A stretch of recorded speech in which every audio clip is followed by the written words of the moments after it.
It's only a kick, a jump, a block. It's only a serve. It's only a tackle, a run. It's only for the fans. After all, it's only pressure. You got this. Adidas. Hey there. Did you know Baker's always gives you savings and rewards on top of our lower than low prices? And when you download the Baker's app, you'll enjoy over $500 in savings every week with digital coupons. And don't forget fuel points to help you save up to $1 per gallon at the pump. Want to save even more? With a Boost membership, you'll get double fuel points and free delivery. So shop and save big at Baker's today. Baker's, fresh for everyone. Savings may vary by state. Restrictions apply. See site for details.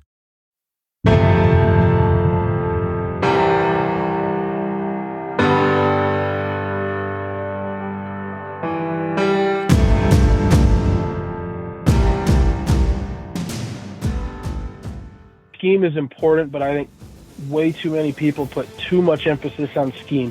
You could be successful running just about anything that you want, but you've got to have the people for it. And if you don't know your people and you don't understand how to put your people together, then the scheme that you run is going to be pretty irrelevant. And I was guilty of that when I got here. I thought I was going to reinvent the wheel. And, I think the more people you talk to, the more you realize that pretty much every machine you could possibly imagine has already been built. On this week's Champion Series episode, presented by Signature Championship Rings, we talk with a 7-in-a-row state champion with a special focus on embracing the uniqueness of each team and season. Steve Steele of Pierre Riggs High School in South Dakota shares his wisdom and experiences from leading his team to 7 consecutive state championships.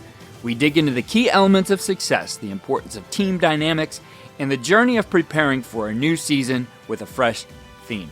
Stay tuned for our Winning Edge takeaways following the episode. What you see on tape is a direct reflection of what you teach and how you teach. Video is important, but if you don't teach well, you're not going to like what you see on your video. First Down Playbook has been helping coaches teach better for 13 years. It allows you to present installs, playbooks, and practice cards in half the time with NFL quality.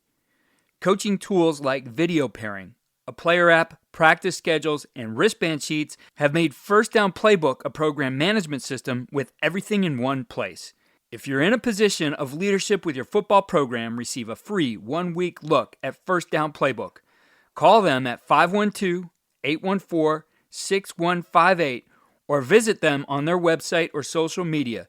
Mention Coach and Coordinator Podcast or use the coupon code COACH24 to receive a $100 discount off the normal $700 First Down Playbook team membership price. Links and the phone number are in the show notes. On today's episode, presented by Signature Championship Rings, we talk about how you need to embrace every team and every year as different.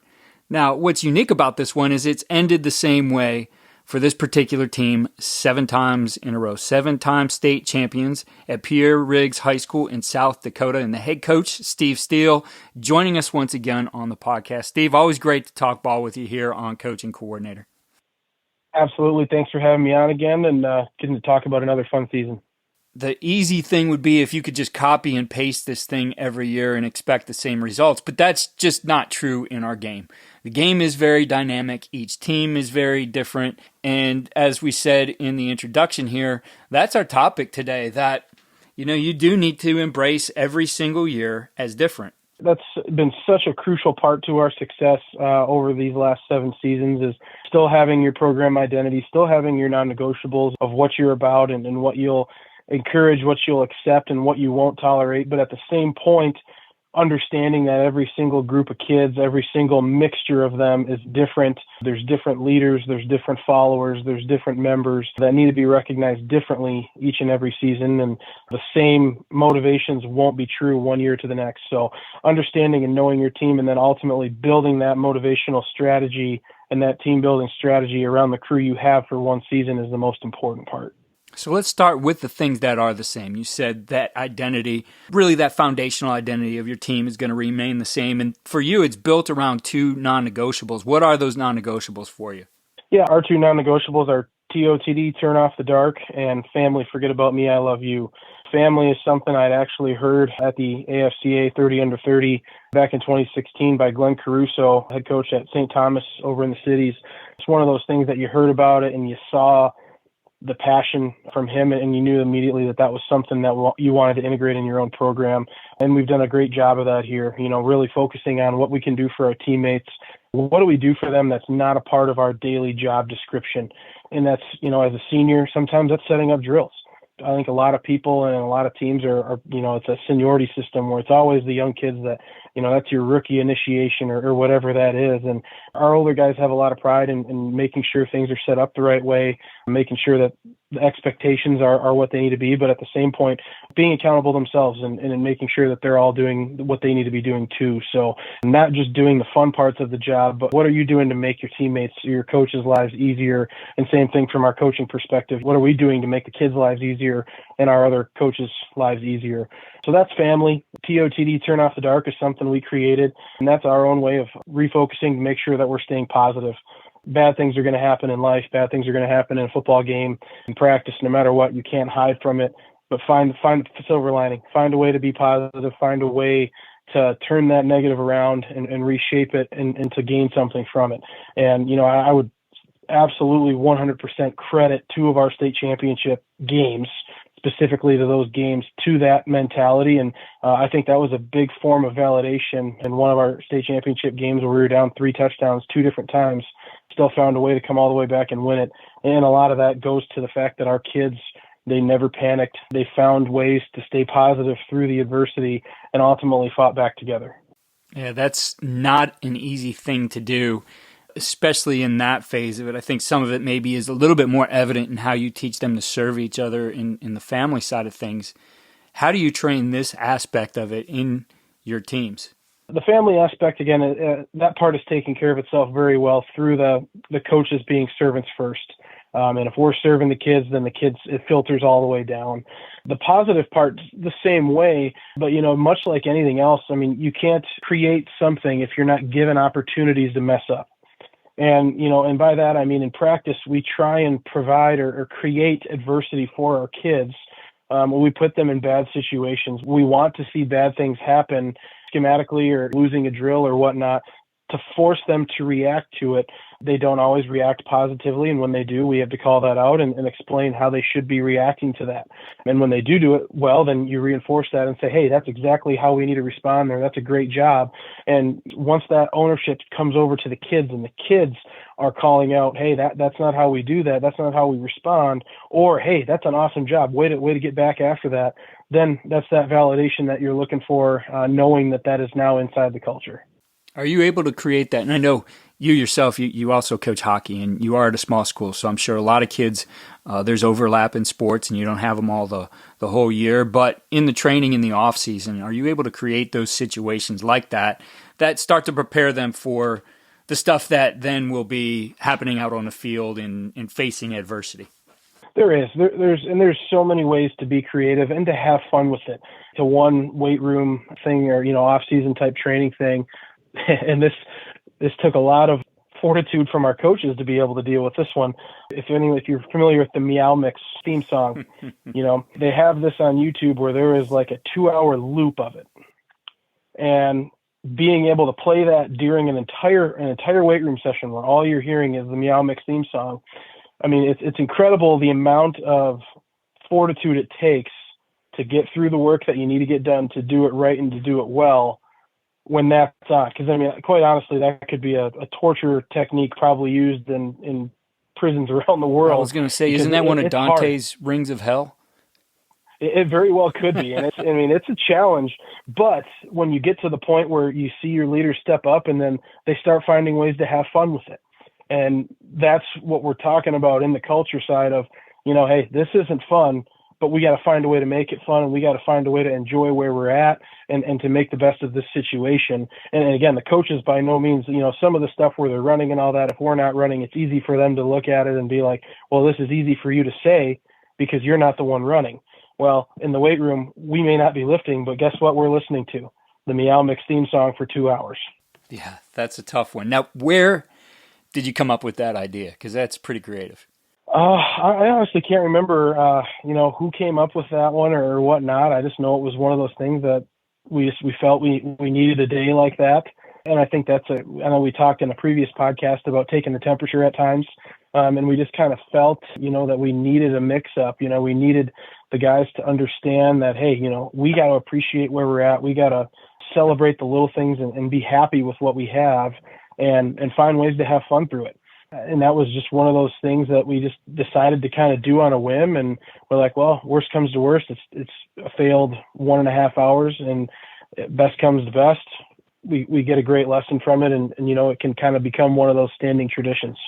So let's shift the focus to the things that are different, that unique part of it for each team and how you build those things. And I want to get into maybe the specific for this past year, 23 later, but talk a little bit about that process. So how this all starts for you and being able to formulate what is unique about this team, what is their particular identity that you're going to build on. So how does that look for you guys? Does that start with the coaches? Is it the coaches and players? How does this all come together?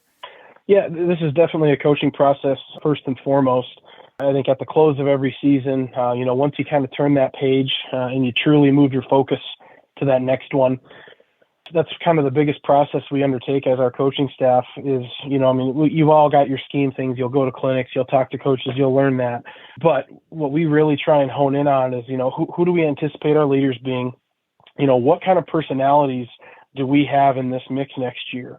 That's a very, very big change year to year, the personality of the team, whether it's an easygoing team or a really down to business, hardworking team, a laid back, have fun team. And we've had all of those through these last 7 years.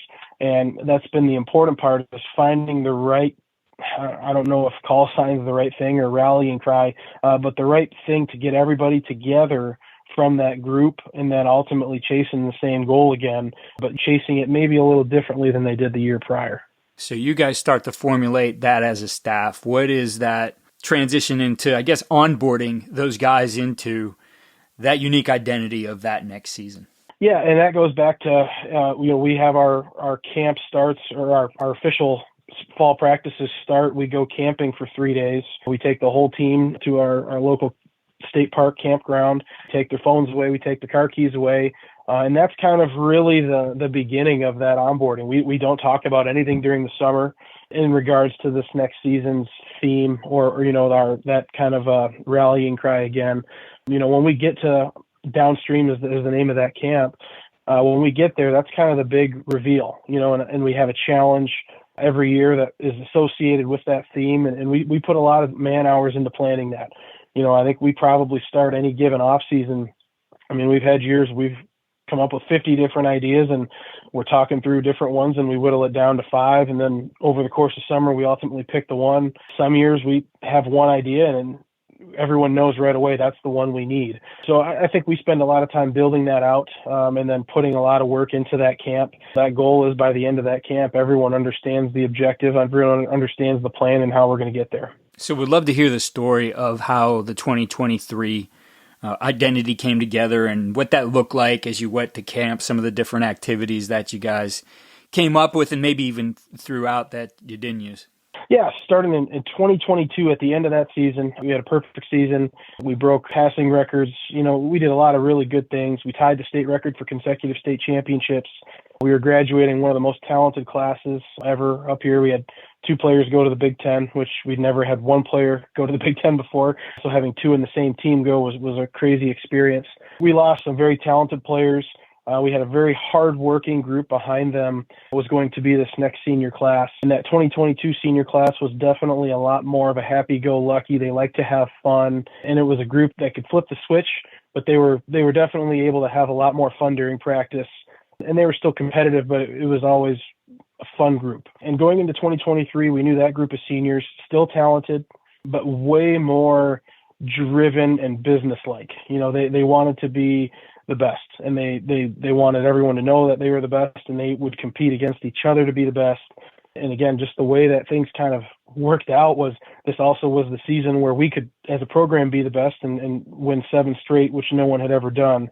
So knowing that kind of going into the off season, we came up with the idea of Become the Mountain. And we kind of put together, we're definitely not graphic designers. Usually we put a rough idea together and then we send it to our art teachers, and whether the art teachers or they have students do it, they come up with a really cool logo and design for us for that season. They had a logo with 7 peaks, and they had 17, 18, 19, 20, 21, 22 on the peaks going up to the top, and then the big mountain in the center had 23 on it. And it was, they had Become the Mountain around it, and then on the mountain itself was our logo. And it just became our cry this year of, hey, you guys want to be the best, we want to be the best, let's all be the best, and let's push together to become the mountain. Let's become the tallest, biggest, longest program to ever win these in a row in the history of the state of South Dakota. And that, again, right away, our challenge was they had to build a mountain out of cardboard boxes. We threw down, I don't know, probably 200 broken down cardboard boxes, a few rolls of duct tape, a kiddie pool that they had to fill with water that had to be supported, or the mountain they built of boxes had to support this water in this kiddie pool, and they had to build it 12 feet tall, because everything's always going to be built around 12, which is the amount of games that we would play in a season if you make the state championship. So, again, a lot of planning went into all that. That's a very brief summary of all of it. But we arrived at Become the Mountain. The kids really, really wanted to, and they built it. That was what we kind of said every week, is who's going to be the builders this week? Who's going to take us up that next step up the mountain? And we were able to get there. As coaches, we know that some of the biggest hurdles to our team's success can come from off the field. Your team needs support to tackle the endless list of expenses, uniforms, training equipment, travel, and more. But raising that money can feel like a full-time job. Thankfully, there's Vertical Raise. Vertical Raise is the premier online fundraising platform using innovative technology to create the easiest and most efficient system available. Raise more money in less time with a local fundraising coach who works with your team every step of the way to customize the ideal fundraiser. With options for online donations, digital discount cards, premium product sales, and even spirit shops, Vertical Raise has top-of-the-line solutions for every fundraising style. To find out more, visit verticalraise.com and we'll get you connected with an exclusive offer on your first fundraiser. Hey, it's Kaylee Cuoco for Priceline. Ready to go to your happy place for a happy price? Well, why didn't you say so? Just download the Priceline app right now and save up to 60% on hotels. So whether it's Cousin Kevin's Kazoo Concert in Kansas City, go Kevin, or Becky's Bachelorette Bash in Bermuda, you never have to miss a trip ever again. So download the Priceline app today. Your savings are waiting. Go to your happy place for a happy price. Go to your happy price, Priceline. So taking some of those things, translating it to practice, translating it to how it looks on the field, what did that look like for Become the Mountain as, again, you guys tweak things to fit this particular group? Yeah, and I think this was kind of a 180 in the sense that 2022 was, we wanted to have fun ways to condition. We wanted to have fun doing our drills and fun competitions in our team sessions and group sessions. This year's group didn't care about fun. This year's group wanted to work. They wanted to be the best. So it was almost making some of it a little bit more suck running, where there's not a purpose to it other than let's be tough. Let's make sure that, no matter what happens, we're going to be able to handle it. And we were very physical. This was by far the most physical practices we'd run this season. That's something that not a lot of teams will change year to year. Usually if you're going to go full 1 day a week, you go full 1 day a week every year. This year, we had weeks we went full 3 days, or I guess it'd be two days a week, and then kind of a shell thud day, a third day, So, and that's, again, depending on your program, you may not have the numbers to do that. But that was an adjustment that these kids wanted. They're like, we want to be physical on Friday, and we have to be, and we want to be physical on Monday and on Tuesday and on Wednesday. Then we'll recoup Thursday and get after it again on Friday. Then again, I think giving the kids a little bit more of a voice, and allowing them to tell you what they think they need is just as important as you as the coach knowing what they need. One thing that really comes through in all of this, I think it's easy to say, okay, this is what these kids are about, and we're going to make sure it fits them. The group that has to adapt the most probably are your coaches. You need to have a very adaptable group who knows that, hey, it's not going to be exactly the same way this year. So how do you coach your group up? How do you make sure that they're adapting to fit what that year needs? Yeah, and I think a lot of that does handle through the off season. And, once you get to a point, we've had very, very good retention of coaches. So, we're all very well on the same page now. But, it's no different, or we treat it no differently than you would in-game adjustments. You've got to be able to adjust in-game to what your opponent's giving you. In our mind, you've got to be able to adjust in season, in off season, for what you're having as kids, and if you have a group of kids that need to be drill sergeanted a little bit more, then that's what you have. And you've got to be able to adjust and do that. And if you've got kids that need to be able to have more fun and need to be able to be a little bit more loosey-goosey, you've still got to feel comfortable doing that.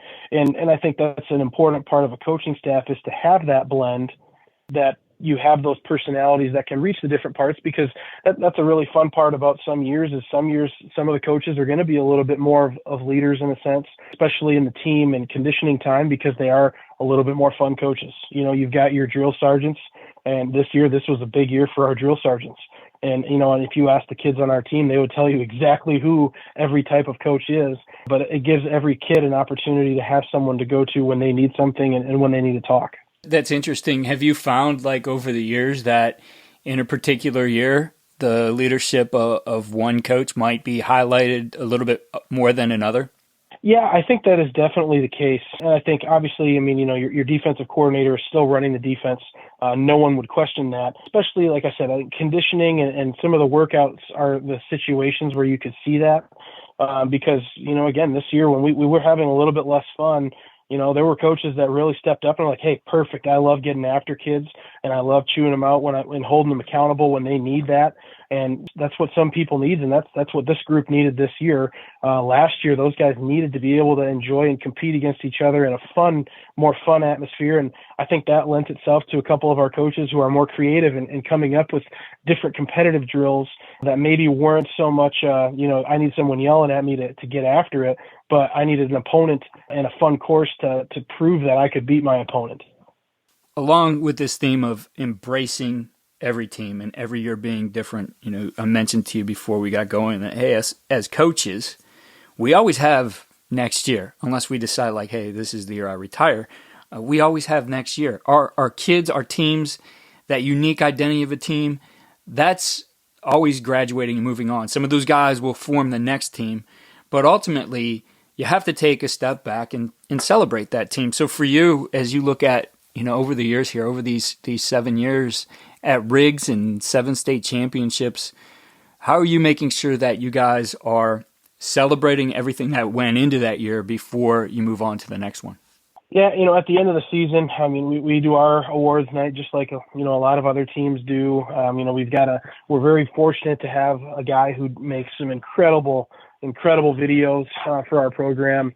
That's kind of one of the anxiously awaiting things at the end of the season, is to get to see that video that he puts a lot of time into. And it's usually it's a sizable one. It's a 10-minute video or so that kind of encompasses that theme that we had for that season, along with, again, different memorable moments and things throughout the season that occur.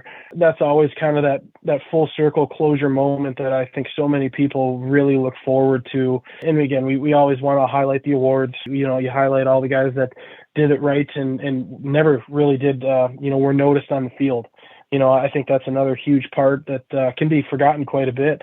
Is, everyone celebrates your guys that were scoring touchdowns and making tackles and all that, but you don't always celebrate the guy that stuck it out for 4 years, didn't play a ton, and had a 4.0 GPA and was involved in something bigger than himself. So I think just making sure that you're calling those out is important. We got a subscription to build some graphics and stuff like that, and tried to make sure that we were highlighting kids all season long, but again, at the end of the year especially too. And so I just think in general, the more that you can really show the kids that you care and that you're proud of them, regardless of their status on the field or whatnot, that really helps you draw in more numbers and keep everybody wanting to be a part of that program.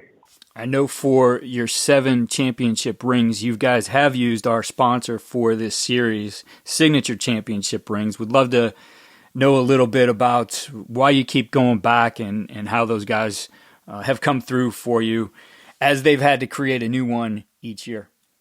Yeah, and then just like a lot of teams, you win your first one and you're kind of looking around at different places. They had a lot of options for customization. They were very, very responsive with us and looking at a couple designs, and the price point was right for our program. So they won us that first year, and they just took amazing care of us, and we've gone back every single year. The last few years getting to work with Nate's been fantastic.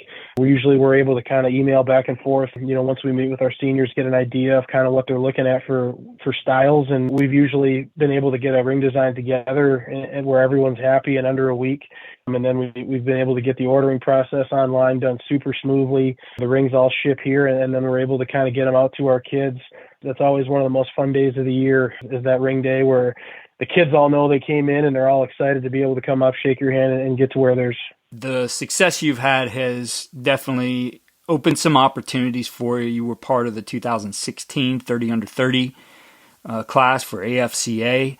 Now another unique opportunity has come about. There were over 1,500 applications for the Tampa Bay Buccaneers Coaching Academy. You're one of 25 from around the world who was selected for this. We'd just love to hear about what you expect or what's going to be going on for you here in May with the Tampa Bay Buccaneers National Coaching Academy. Yeah, and honestly, I'm not sure exactly what to expect. I think that's one of the exciting parts, is really just going down there with an open mind and an open notebook to learn as much as I possibly can, from the highest level of football that exists. So, I know there's going to be a lot of, alumni coaches down there. They've shared some of that with us. Just getting able to have that firsthand time, to go and sit down and be involved with some of these meetings, be involved in some of these conversations, and learn from some of these guys that have just incredible experience at that top level. You never know what you're going to be able to come back with, what you're going to be able to take away from this type of experience. And just, again, getting to see that level of athletes that close, doesn't always happen, especially for high school coaches.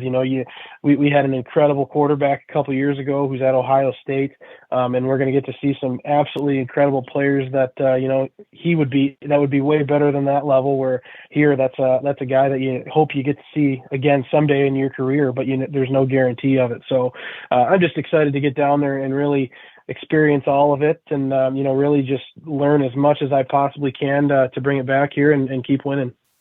I know there's a lot of coaches out there who are looking to get that first state championship under their belt. It is a tremendous mountain to climb. What advice, looking back at these 7 years, maybe even looking back before you had your first one, what advice would you give to that coach who is on that path and wants to bring his team to a state championship? I think the couple things. One, scheme is important, but I think way too many people put too much emphasis on scheme.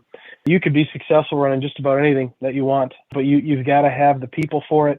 And if you don't know your people and you don't understand how to put your people together, then the scheme that you run is going to be pretty irrelevant. And I was guilty of that when I got here. I thought I was going to reinvent the wheel, and I think the more people you talk to, the more you realize that pretty much every machine you could possibly imagine has already been built.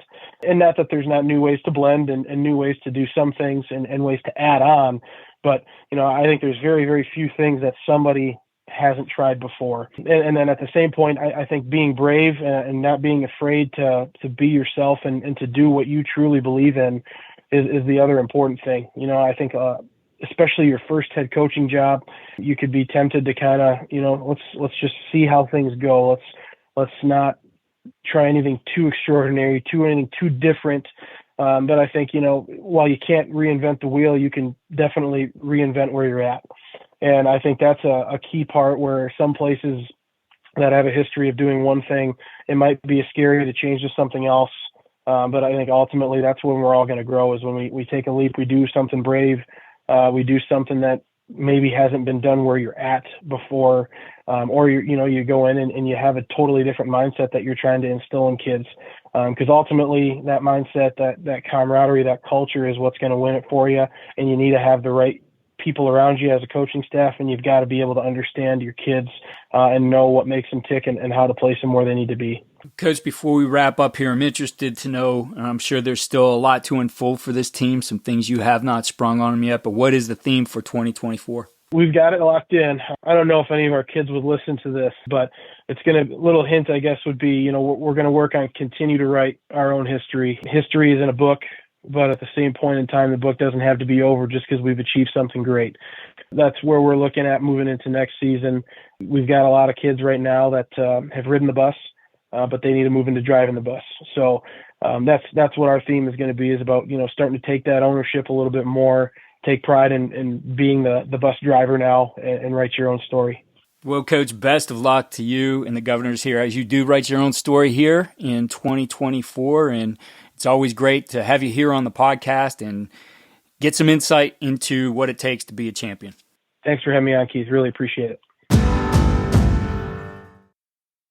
Here are winning edge takeaways and ideas for implementation. 1. Understand and embrace the unique identity of each team. Recognize that every team is different with varying personalities, strengths, and motivations. Tailor your coaching approach to suit the specific needs and dynamics of each group of players.